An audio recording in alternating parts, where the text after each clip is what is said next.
Hey guys, lesson 4 of phonics for this week. You might remember our cool friends such as O for orange, G for girl, K for kite, and K for car. Now let's get straight into today's strategy, which is manipulating words. So remember, manipulation is the skill to use a word that we already know and change the sound by adding or deleting or substituting to spell new words. So, for example, I'm going to start with the word cot. Cot. K O T.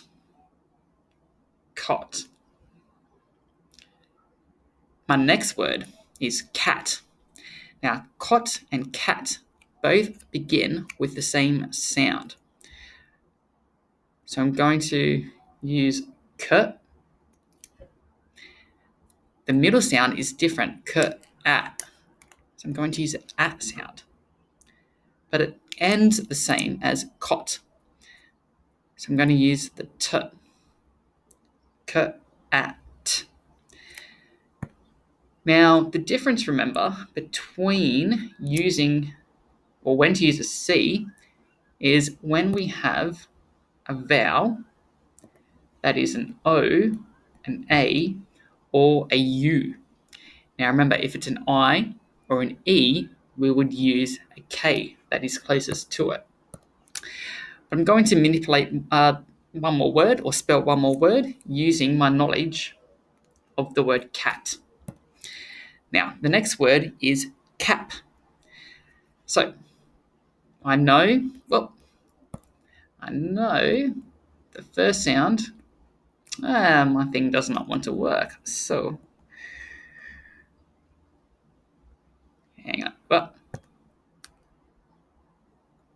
right, there we are. So, k,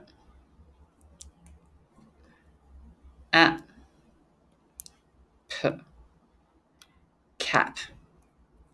So as you can see here, I've started with cot, turned it into cat, turned it into cap. So the more that we use other words that we know how to spell, the more easier it should be for us to spell unfamiliar words when we use those same sound patterns, and then just change those one or two sounds around. Have a go. Good luck.